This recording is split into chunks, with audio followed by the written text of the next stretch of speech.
Ciao à tutti! Comment ils vont? Les gars, il faut vraiment qu'on parle. Il faut qu'on parle parce que c'est la 4e fois que je tourne cette vidéo. Je vous jure, c'est un non-faire. J'ai tourné cette vidéo une première fois il y a 2 semaines. Je me suis dit comment tu peux rendre cette vidéo un peu dynamique, pas juste toi qui parles pendant des heures. Je me suis dit, je vais créer un masque en même temps. Mauvaise idée. Pourquoi? Parce que faire une vidéo où je vous parle de mon parcours, en plus de faire un masque et d'essayer de faire ça bien, c'était trop compliqué pour moi. Ça a fait une vidéo, mais brouhaha, c'était horrible. Je me suis dit, je peux pas mettre ça sur YouTube parce que ça n'a ni queue ni tête. Comment faire? J'ai retourné une vidéo où je me suis dit, cette fois-ci, je vais peindre. Ce sera moins compliqué pour moi de faire les deux en même temps. J'ai peint la vidéo. Je l'ai montée une semaine après parce que j'ai eu ma famille qui est venue ici à Milan. J'ai regardé les rushs. J'ai commencé à dérusher, comme disent les youtubeurs. J'ai commencé à dérusher et là je me suis dit mais c'est pas possible. C'est pas possible parce que ça partait trop dans tous les sens. J'étais mi-flou, mi-pas flou. J'étais pas contente. J'étais pas du tout contente du rendu. Je me suis dit, c'est pas grave Kenza, tu vas la refilmer. J'ai refilmé sur mon balcon hier. Dites-vous, j'avais genre 45 minutes de rush. La première fois, j'avais 1h30. 45 minutes de rush. Je me dis, franchement, là, c'est que t'as été concise, quoi. Je commence à monter la vidéo. J'ai dérushé pratiquement toute la vidéo. Il me reste 25 minutes de vidéo. Et là, ce matin, je me mets à faire les annotations. Genre, là, il faudrait que tu mettes un zoom. Là, il faudrait que tu mettes cette photo. Là, machin. Nanana. Et je regarde la vidéo de plus près. Et je me dis, mais Kenza, c'est pratiquement flou tout le long de la vidéo. Ça m'a rendu fou, mais fou. Je me suis dit, putain, c'est la 3e fois que tu filmes cette vidéo, ça ne va toujours pas.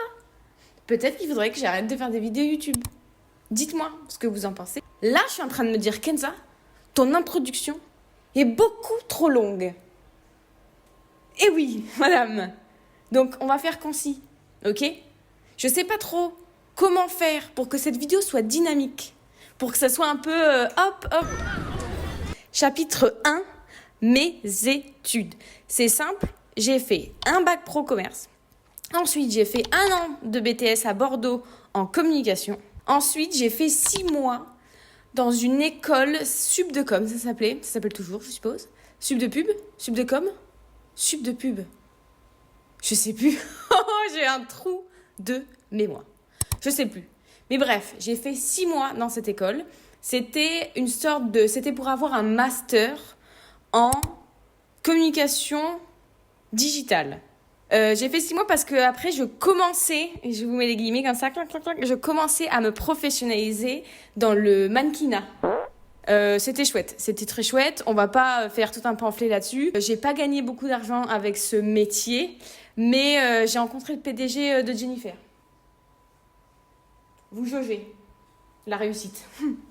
Ensuite, j'ai fait donc du modeling pendant 1 an et demi. Et à cette époque, j'avais un chéri et on avait pour projet d'avoir un camion, etc. Enfin bref, on va pas faire encore un pamphlet là-dessus. Du coup, pour avoir ce camion, on était parti faire une saison de ski à la Foudalos. On s'est séparés. Moi, j'ai continué ma saison de ski et après, il y a eu le confinement. Donc, j'ai pas pu la finir. Je suis rentrée chez ma mère. Et voilà, on arrive enfin à ce qui nous intéresse. Je vous passe le truc de j'ai voulu être assistante vétérinaire, j'ai travaillé dans un resto en tant que commis de cuisine. Tout ça, franchement, on s'en fout. Enfin, déjà, pour moi, mon parcours en général, on s'en fout. Mais j'essaye de vous dire les axes principaux. Franchement, la cuisine, on s'en carre l'oignon. Pendant le 2e confinement, je me suis mise à faire de l'argile autodurcissante. Je faisais des petits cendriers, des petits machins, des petits trucs, des petits vides-poches. Je vous mets mes premières petites pièces. Chouette, hein? Super. On débute tous de quelque part. Ensuite, Enguerrand, mon chéri, au cas où vous n'avez pas suivi, m'a fait rencontrer une de ses proches. Vanessa, elle s'appelle. Elle a un atelier dans le Var de céramique. Et du coup, au début, je voulais juste avoir des conseils par rapport à l'autodurcissante, comment je pouvais peindre, avec quel truc, quel vernis, machin, etc. Et en fait, elle m'a ouvert le monde de la céramique. Et j'étais là, mais waouh. J'ai travaillé avec elle, enfin je l'ai aidée à son atelier pendant quelques semaines. Je saurais plus vous dire combien de temps ça a duré cette histoire, mais elle m'a appris énormément de choses. Elle m'a mis en fait le premier pied à l'étrier dans la céramique. Elle m'a montré le tournage, elle m'a montré le modelage surtout, peindre les engobes, les émaux, etc., etc. Ensuite, on s'est perdu de vue. Et je me suis retrouvée toute seule avec cette passion naissante pour la céramique. Et vu qu'à l'époque, je n'avais pas de métier, je ne savais pas quoi faire de ma vie, je me suis dit, pourquoi pas essayer la céramique ? Ensuite, je me suis mis donc à la céramique toute seule. Je me suis dit, moi, ce que j'aime, dans tout ce qu'elle m'a montré à son atelier, c'est le tournage. Le problème, c'est que les tours, c'est cher. Du coup, j'ai trouvé un tour à l'époque sur Amazon. Alors, je vous fais un tout petit aparté sur les tours qu'on peut trouver sur Amazon. C'est parti. Le tour que je me suis acheté, c'est un Vévor. Je ne sais plus le modèle, je vous le mets là, dans ma main. Les tours de potier en général sont très onéreux. On peut trouver un tour pour 900 €, je vous le mets ici, encore dans ma main. Pour 900 €, on peut trouver un Shimpo, c'est un tour de table. Moi, ça me convenait pas et à l'époque, j'avais pas 900 € non plus. Donc, je me suis rabattue sur les tours Vévor. Vous pouvez trouver pas mal d'articles sur ces tours-ci. Il y a beaucoup de potiers qui les utilisent pour faire des cours de poterie. Je pense qu'il doit y avoir des potiers qui utilisent les Vévor en général. Souvent, ils ont des Shimpo, les vrais potiers. Les vrais potiers, ils ont des Shimpo. Mais en fait, le Vévor, c'est bien parce que c'est très peu onéreux. Moi, il me semble que j'ai dû le payer genre 149 €, un truc comme ça. Et franchement, pour un tour de potier, croyez-moi, c'est vraiment rien du tout. Et c'est plutôt fiable. Ça tourne jusqu'à 10 kilos, il me semble. Ça dépend des modèles. Ils ont plusieurs modèles. Il fait très peu de bruit. Ils sont fiables, je trouve, pour des débutants. Ensuite, si vous commencez à tourner beaucoup, etc., je pense pas que ce soit le tour qu'il vous faudra. Par contre, pour essayer la céramique à petit prix, pour tourner moins de 10 kilos, pour commencer, en fait, la céramique et le tournage, franchement, c'est top. Maintenant, est-ce que c'est éthique, etc. Je pense pas. Pour 150 €, je pense que ça doit être fabriqué dans des conditions, je préfère même pas le savoir, mais ça dépasse. Et malheureusement, quand on a un petit budget, c'est ce qu'on choisit. Dites-vous que j'ai dû rendre mon tour que j'avais quand j'habitais en France, et du coup, j'ai dû m'en racheter un. Et sauf que j'ai beaucoup dépensé pour mon déménagement. Du coup, j'ai dû me racheter un Vévor. Donc là, ce que j'ai dans mon atelier, je vous le mets là. En photo, c'est un Vévor orange cette fois-ci. Parenthèse finie. Chapitre 2. Comment j'ai appris le tournage. Alors, il faut savoir que du coup, avec mon petit Vévor, je m'étais installé un petit endroit dans l'entrée de mon ancienne maison. Si j'ai une photo, je vous la mets là, mais c'est pas sûr. Et du coup, je me suis retrouvée toute seule dans mon entrée, un peu comme Harry Potter. Rien à voir, du coup. Rien à voir. Et ça, comment j'ai envie de regarder Harry Potter, là. On regarde en décembre Harry Potter, normalement. Tous les ans, on regarde Harry Potter en décembre. Et tous les ans, fin octobre, je suis là, oh, j'ai envie de regarder Harry Potter. Et je me force à attendre décembre. Parce que j'aime les trucs un peu routiniers, un peu les rendez-vous, quoi. Ça n'a rien à voir avec la vidéo, là. On est bien d'accord ? Bon, reprenons. J'ai appris à tourner avec des vidéos YouTube. Voilà tout. Il y a beaucoup de vidéos YouTube, de tutos. Comment apprendre à centrer, comment bien centrer, comment tourner un vase, comment tourner un cylindre, comment tourner un bol, comment tourner une assiette. Je pense que vous êtes au courant, YouTube est une bibliothèque. Normalement, il y a une fin à ma phrase, mais je ne l'ai pas. YouTube est une bibliothèque. Voilà, c'est tout. Slogan. Si vous cherchez un nouveau slogan YouTube, j'ai la bibliothèque. Il me reste 4 minutes sur ma carte mémoire. Ça me saoule. C'est hyper chouette parce qu'on peut apprendre tout ce qu'on veut sur YouTube vu que YouTube est une bibliothèque. Ensuite, j'ai réussi à centrer un petit peu. Ça a pris beaucoup de temps. C'est très très fastidieux d'apprendre à centrer. Franchement, c'est hyper compliqué. C'est très frustrant le centrage parce que le truc c'est que si tu sais pas centrer, tu peux pas aller à l'étape d'après. Donc du coup, tu stagnes pendant tellement longtemps. Je me rappelle de mes premières pièces que j'ai réussi à centrer et du coup à monter légèrement juste pour que ça ressemble à quelque chose. Je vous les mets là, elles sont ici. C'était trop choupi quand je les regarde. Je suis tellement émue, genre, de me dire, punaise, je m'en rappelle, je faisais ça tous les jours et je ne sais pas comment. À ce moment-là, j'avais une discipline de fer, sachant que j'en ai aucune. J'avais une discipline de fer en me disant... tous les jours, je tournais, tous les jours, j'apprenais à centrer. J'étais genre en mode un peu robot. Et j'ai réussi à centrer, je sais pas du tout, je pense au bout de 2-3 semaines. Et vraiment bien, genre sans trop de problèmes. Bon, il y a toujours des problèmes. Même maintenant, il y a des moments où j'arrive pas à centrer. Je me dis, vas-y, on passe à une autre boule de terre parce que là, l'énergie que je lui mets, c'est mauvais, quoi. Mais quand j'ai réussi à me dire, bah là, je veux faire un vase, là, je veux faire un machin, et j'arrivais à centrer comme je le voulais, je pense au bout de 2 mois, je pense juste, franchement, j'ai aucune idée. Je vous donne des timelines là, mais j'en ai aucune idée. Ensuite, ma mère, ce petit ange finalement, m'a emmené voir un marché de potiers à Cotignac en juillet 2021 ou 2022, je ne me rappelle plus. À ce marché, grâce à ma mère, j'ai rencontré Jean-Guy Bergia. Jean, il est potier depuis plus de 40 ans. Il a appris tout seul, en autodidacte.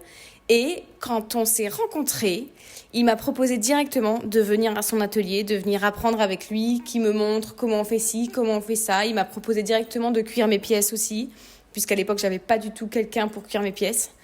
Et ça a été un coup de foudre amical finalement. Il m'a tout appris. Certes, j'avais appris à centrer toute seule et j'avais appris à monter quelques conneries qui dépassaient pas ça de hauteur de mon visage en fait. Et lui, il m'a tout appris. Il m'a appris l'émail, comment on émaillait, ce qu'il fallait faire, parce que j'étais vraiment novice, je ne savais rien. Moi, j'apprenais juste à centrer tous les autres aspects de la céramique, j'y connaissais rien. Il m'a expliqué comment émailler, comment essuyer l'émail, c'est con, hein, mais bon, voilà. Comment laver l'émail, parce qu'un jour, j'ai renversé un pot d'émail dans son atelier par terre. Et il m'aime toujours. Vous vous rendez compte? Il m'a appris à bien centrer aussi, puisque j'arrivais à centrer, mais c'était pas non plus hyper... il m'a forcé à aller faire une école que je n'ai jamais faite. Désolée Jean, je t'adore. J'ai tout écouté de lui, sauf ça. Il m'a donné aussi pas mal d'exercices à faire, de monter des cylindres, de me chronométrer, d'essayer de faire le plus vite possible, enfin, d'essayer de faire plus vite qu'avant, de monter des cylindres plus grands, de faire en série, etc. Et il était tellement à l'écoute et il m'a tellement aidé, même psychologiquement, et je pense qu'il s'en rend pas compte. Mais c'est une rencontre c'est une de mes plus belles rencontres dans ma vie, puisqu'il m'a tout apporté, et sans lui, je serais pas là où j'en suis. Bonjour, c'est la Kenza du montage. Très bien la vidéo, parfait, topi top. Le seul souci, c'est que là je vous dis que sans Jean, j'en serais pas là aujourd'hui. C'est faux, parce qu'il n'y a pas que Jean qui m'a aidé. Je tenais à le dire. Emma Vallée Céramique, je vous mets sur les côtés sur Instagram en 2 fois. C'est quelqu'un qui m'a aidé depuis le début. C'est une meuf que j'ai rencontrée sur les réseaux. On s'est rencontrés après. Je ne sais pas si elle verra cette vidéo, mais je tenais à la mentionner parce que sans elle, sincèrement, sans elle et sans Jean, j'en serais pas là aujourd'hui. Elle m'aide encore tous les jours. C'est une prof de CAP maintenant. Si vous voulez prendre des cours de céramique et que vous êtes dans les alentours de Bordeaux, je vous conseille, les yeux fermés, d'aller chez Emma Vallée Céramique. Hop, son compte Insta. Revenons à la vidéo. Parce qu'il m'a passé un tour pendant plus d'1 an, il m'a passé son four, il m'a prêté entre guillemets la place dans son four pendant plus de 6 mois. Il m'a donné des conseils, il est venu chez moi, je suis allée chez lui avec sa femme, enfin bref, c'est mon papa. Papa, je t'aime. Personne ne te remplacera. Mais Jean est mon papa spirituel, on va dire. Chapitre 3. J'ai acheté mon four. Et oui, par quête d'indépendance. Je vous mets là ou là, même les youtubeurs qui font ça depuis des années ne savent pas de quel côté c'est, moi non plus. Là ou là, dans le petit... Ah, mais je sais pas comment on fait. Dans le petit i, je vous mets la vidéo, mais j'en sais rien comment on fait pour mettre dans le petit i. Bon bref, dans la vidéo FAQ, je vous explique comment j'ai eu mon four, à quel prix, quel modèle, etc. Donc je vous laisse aller voir. Mais donc à cette époque, j'ai acheté mon four. Et là a commencé l'aventure de la recherche artistique. Compliqué à expliquer.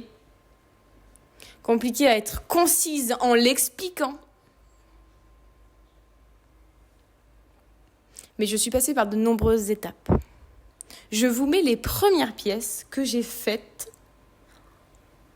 en faisant, donc je me décale parce que je vais vous les mettre là, en faisant une recherche artistique. Quand je dis recherche artistique, c'est juste pendant des mois, j'ai fait des pièces, j'ai monté des cylindres, j'ai fait des trucs sans forcément penser à quoi ça va ressembler. J'aimerais que ça ressemble comme ça, j'aimerais mettre cette couleur-ci.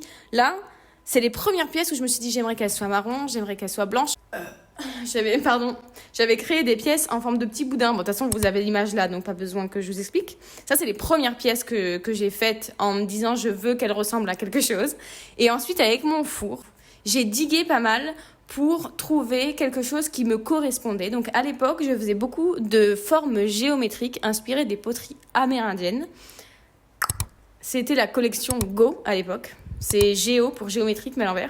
Enfin, changer de lettre, quoi. Super, c'est génial ce que tu racontes, Kenza.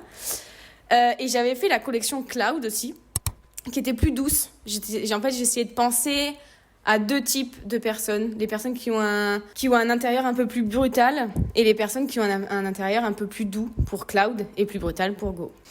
Avec ces collections-là, j'ai fait mon premier marché en août 2023 et c'était trop bien. Ce marché m'a fait vraiment du bien. J'ai vendu quand même un petit peu. J'avais des petits prix à l'époque qui fait que j'ai pas fait énormément de recettes de ce marché. J'ai fait 300 € sur la journée, mais c'était déjà énorme pour moi. Le mieux dans cette journée, c'est pas les recettes financières, mais c'était tous les mots et les compliments que j'avais reçus. C'était trop chouette. Je me rappelle la première fois que j'ai vendu une pièce. La première pièce que j'ai vendue à ce marché, ma mère, elle a pleuré. Ma mère est trop choupie. Oui, parce que ma mère m'accompagne dans toutes mes péripéties. Ensuite, il me manquait, en fait, quand je me suis posée et je me suis dit, Kenza, je crois que ce que tu fais avec la collection Go, avec la collection Cloud, c'est quelque chose que tu aimes bien. J'ai un bras tatoué de poterie amérindienne, donc évidemment, c'est des choses que j'aime. Mais je me disais, je crois que c'est pas ce qui me fait vibrer en termes de création. Je m'explique. Il me manquait, en fait, quand je faisais mes pièces en noir et blanc, etc., j'étais trop contente. J'avais pas mal de gens qui adoraient ce que je faisais. C'est pas du tout pour me vanter, et, enfin, je pense que ceux qui me connaissent le savent. Mais j'avais des gens qui aimaient ce que je faisais. Dans le tatou, ça plaisait beaucoup, parce que mon chéri est tatoueur, comme je vous l'ai déjà dit. Et ses proches aimaient beaucoup ce que je faisais. J'ai été exposée aussi au shop de Milan, Good Tattoo Parlour. Je vous mets leur Insta ici, même si je l'ai déjà mis sur la FAQ. Mais j'ai été exposée, et je le suis toujours. Il reste toujours des pièces de la collection Go à ce shop, qui est du coup le shop d'Enguerrand maintenant. Et c'est ça qui me faisait peur. Je me disais, Kenza, il te manque quelque chose dans cette collection, il te manque un truc. Mais j'avais tellement peur de changer et que plus personne aime ce que je fais. Je sais pas si c'est clair. J'avais très peur et j'ai toujours eu très peu confiance en moi dans tout ce que j'entreprenais. C'est absolument pas pour faire la pleureuse, c'est pour mettre un peu de contexte dans ce que je dis. Mais du coup, c'est compliqué de faire des choix et d'être fière des choix que je fais. Surtout en termes de création, que ce soit de la création de contenu, genre les stories que je poste, les photos que je prends, les vidéos que je fais, ou alors dans la céramique, les décisions que je prends, du coup d'arrêter la collection Go en noir et blanc et de partir sur des choses ultra différentes, sculptées avec énormément de couleurs. Tout ce que j'entreprends me fait douter, et je sais que c'est que de la non-confiance en soi et que ça s'acquiert au fur et à mesure. Je sais que plus tard, ça ira mieux. C'est vrai qu'à cette époque-là, c'était compliqué. J'avais très peur de lâcher cette collection, mais je l'ai fait quand même. Et j'ai trouvé un monde de l'art naïf, de la couleur, de la sculpture sur pièce. Du coup, j'ai été ouvert à ce monde-là qui m'a énormément plu. Encore une fois, je me suis beaucoup cherchée. Toutes les pièces que j'ai pu faire, je vous les mets là. Le premier drop que j'ai fait avec de la sculpture, un univers autour du vase, du mug et de la couleur, c'était les premières pièces. Et j'en étais pas fière du tout. J'étais fière d'avoir pris cette décision, mais j'étais pas fière du rendu. Ça rendait pas comme je voulais, et c'est pour ça que depuis, vous avez rien vu d'autre. Parce que j'ai cherché, et je cherche toujours, mais je pense aujourd'hui avoir trouvé je pense avoir précisé mes envies à force de recherche, de pages Pinterest, de tableaux likés, de comptes Instagram trouvés. J'ai réussi à affiner mes envies. Je rêverais d'être quelqu'un qui fasse une collection qu'elle décline sur plusieurs années, mais sincèrement, je pense que je n'y arriverai jamais, car je me lasse très vite. Alors soit j'ai encore pas trouvé ce que je voulais faire, soit c'est ma personnalité qui est comme ça. Non, c'est la première fois de ma vie que je suis dans ce monde artistique, et quand on n'y connaît rien et quand on voit tout ce qui se fait, il y a tellement de choses qui me plaisent, tellement de choses que je veux essayer, que pour le moment, je me vois pas garder quelque chose, verrouiller quelque chose dans le temps et le décliner sur plusieurs années. Pour le moment, c'est pas ce que j'ai envie de faire. Maintenant, tout ce que je sais, c'est que je veux faire des pièces, que ce soit des vases, des mugs ou maintenant des masques, parce que ça me plaît beaucoup. Cette histoire de masque me plaît beaucoup. J'ai pas encore réussi à faire des masques qui me plaisent. J'en ai fait 3 pour le moment. J'ai pas les techniques, j'ai jamais fait de modelage. Enfin, j'ai fait du modelage avec Vanessa, que je vous disais dans la vidéo, au tout début de la vidéo. Mais c'était du modelage avec des emporte-pièces, etc. Là, on parle vraiment de modelage de masque. Donc, c'est la première fois que j'en fais. Donc, faut pas que ce soit trop dur avec moi. Mais pour le moment, les masques que j'ai fait ne me plaisent pas. Tout ce que je sais, c'est que je veux que ça soit des visages. D'humains ou pas, je m'en fiche complet. Je veux qu'ils aient des yeux de cartoon. Parce que j'ai digué énormément des yeux. Parce que j'aime beaucoup le travail de Burger Baby, je vous le mets. Et j'adore les yeux qu'elle fait, sauf qu'on ne peut pas plagier quelqu'un. Donc j'ai essayé de m'inspirer d'elle tout en y mettant ma touche. Je m'étais arrêtée sur ces yeux-ci, car j'aimerais pouvoir trouver une sorte... Pardon, j'avais oublié le micro. Parce que j'aimerais trouver une sorte d'œil que je puisse décliner sur le temps. Quand je dis le temps, on s'entend, hein, c'est pas sur des années, mais c'est sur plusieurs pièces. Et qu'on puisse retrouver, quand on... je sais pas comment expliquer, mais qu'on puisse retrouver sur toutes les pièces que je fais, que ce soit des masques, des mugs, des vases, tout ce que vous voulez. Des cuillères, j'aimerais trop faire des cuillères. Je sais pas pourquoi, des cuillères. Mais j'aimerais qu'on retrouve toujours ce format d'œil. Donc est-ce que je le décline un peu ou est-ce que je fais toujours les mêmes? Ça, c'est encore en construction dans ma tête. Mais du coup, voilà où j'en suis pour le moment. J'ai travaillé les yeux. Pardon. Dit comme ça, j'ai l'impression de montrer n'importe quoi, mais en vrai, ça a été vraiment un sujet chez moi, les yeux. J'ai digué ça pendant des jours et des jours, jusqu'à trouver quelque chose qui me plaît.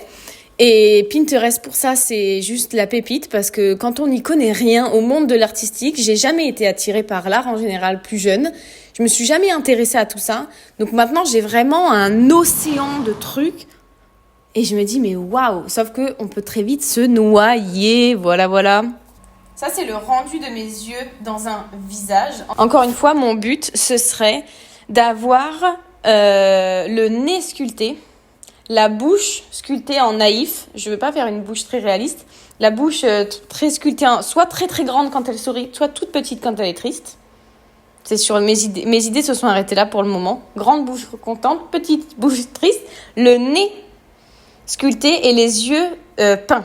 Je veux pas faire comme j'ai pu faire avant, des yeux en relief sculptés. Je veux juste faire un plat. Je fais juste un tout petit rond, un peu plus enfoncé dans la terre, pour qu'il y ait quand même un minimum de relief. Pas trop, mais un tout petit peu. Et après, je viens dessiner à l'engobe en noir les yeux. Ça, c'est mes petits projets d'après. Voilà pour ce qui est de ma recherche artistique et où j'en suis aujourd'hui. Maintenant, pour ce qui est de mes futurs projets. Alors, c'est, comme je vous ai dit, la 4e fois que je tourne cette vidéo. Et je pense que dans tous les cas, ce passage-là... Attendez, je me cure le nez. Je suis de retour. Je pense que dans tous les cas, ce passage-là, il va être compliqué et il va jamais me plaire. Je peux le dire dans tous les sens que je veux, il ne me plaira jamais. Donc, je vais pas être plus longue que ça et je vais vous expliquer le premier projet que j'ai.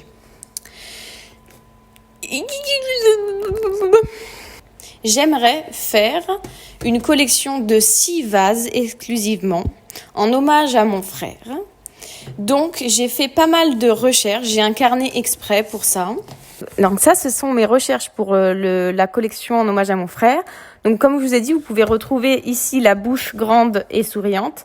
J'ai fait les yeux les plus fermés pour une raison. J'aimerais que le visage de cette collection soit le plus apaisé possible. Et j'aimerais faire un motif tartan tout autour du vase en orange, voilà. Et j'aimerais utiliser les cendres de mon frère pour créer l'émail qui sera posé sur ces vases. Voilà. Je suis désolée si cette partie de la vidéo elle est hyper fouillie. Mais comme je vous ai dit, j'ai trop du mal à monter cette vidéo déjà de une. J'ai beaucoup de mal à dire, à faire et à monter ce passage en particulier de la vidéo. Donc sincèrement, je pense que je vais pas monter ce partie de la vidéo. Peut-être couper juste quand je bug. Mais je vais vous le mettre tel quel parce que j'y arrive pas. J'arrive pas à faire autrement. Voilà. Sur une note plus joyeuse. Attendez, je reprends mon souffle. Sur une note plus joyeuse, il y a quelques jours, mais non. Hier matin, j'ai fait la rencontre d'une dame qui s'occupe d'une galerie d'art dans Milan Sud et qui m'a proposé de venir exposer mes pièces pour tout le mois de décembre. Pour moi, de dire cette phrase, c'est fou. C'est fou. Je me rappelle, c'est un tout petit aparté que je vous fais, mais je me rappelle de ma psy qui me disait « Essayez d'imaginer quand vous n'allez pas bien, quand vous êtes triste, quand vous êtes angoissé, qu'un jour vous êtes exposé quelque part. » Et je me disais « Mais moi, j'ai pas envie d'être exposée, et puis même, ça n'arrivera jamais, quoi. Et surtout pas maintenant. » Donc, c'est peut-être une toute petite exposition. J'ai encore pas tous les tenants et aboutissants. Je sais pas combien de pièces ils veulent. Tout ce que je sais, c'est que ça commence le 3 décembre, que j'ai un call avec la dame demain à 17h, que je vais co-exposé, je sais pas trop comment on dit, avec un peintre français, je vous le mets ici. Il a sûrement mon âge, on doit sûrement avoir le même âge. Et en fait, c'est une exposition à Milan pour les artistes français, en l'honneur des artistes français. Donc, je trouve ça hyper chouette. J'ai hâte d'entreprendre ce projet. Franchement, j'ai trop hâte. J'ai trop hâte de penser à ce que je vais faire, de quel monde je vais faire. Est-ce que je fais des vases et chaque vase a une dégradée de couleurs, genre un vase tout vert mais avec du vert kaki, du vert machin, du vert truc. L'autre il est rose avec du rose pâle, du rose machin, du machin. Ou est-ce que je fais que des animaux, ou est-ce que je fais des textures de textile, est-ce que je sais pas du tout, est-ce que je fais pas du tout de direction et je fais plein de vases différents, je sais pas du tout, mais j'ai trop hâte d'écrire des petits trucs, vous savez, les petits écriteaux en dessous des œuvres d'art en disant cette œuvre d'art parle de nanan. J'ai trop hâte de faire ça, j'ai trop hâte de m'y mettre et il me manquait plus que ça pour me remettre à travailler à Milan. C'est un but, un objectif et cet objectif, je l'adore.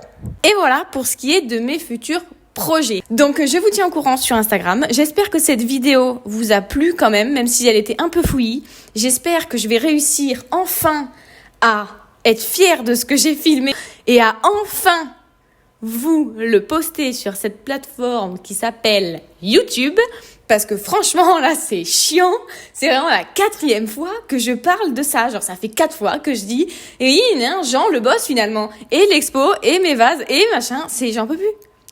Et en plus, pour moi, je sais que ça a été compliqué de tourner cette vidéo parce que pour moi, il n'y a pas besoin de faire une vidéo YouTube sur mon parcours. Je le trouve pas fou. Il n'y a rien à raconter. J'ai essayé de broder un peu, vous expliquer ça, vous expliquer comment j'ai appris à centrer et tout. Mais en vrai, il n'y a pas tant de choses à dire. J'ai pas appris dans mon garage et j'ai pas créé un remède pour le cancer, quoi. Donc, j'espère quand même qu'elle vous a plu. Moi, je vous dis peut-être à la semaine prochaine si j'arrive à filmer et à être fière de ce que j'ai filmé et à vous le poster la semaine d'après. Normalement, la vidéo qui va arriver, c'est un home tour. Ça me fascine de dire ça me fascine. Mais c'est vous qui l'avez demandé sur Instagram. J'avais fait un sondage, vous avez dit le parcours, le home tour et l'anxiété. Il me semble que c'est les 3 points que vous aviez évoqués. Donc l'anxiété, ça arrivera plus tard parce que ça risque d'être une catastrophe à filmer. Le home tour aussi, parce que moi, j'ai pas de personne qui me suit pendant que je filme. Et c'est hors des questions que je demande à mon mec de faire ça. Ce serait trop gênant. J'espère que ça vous a plu, j'espère que vous n'êtes pas trop ennuyés et j'espère que c'était pas trop long. Donc, je vous souhaite une bonne soirée, une bonne journée, une bonne semaine ou un bon mois, j'en sais rien. Je vous dis à bientôt et ciao à tutti.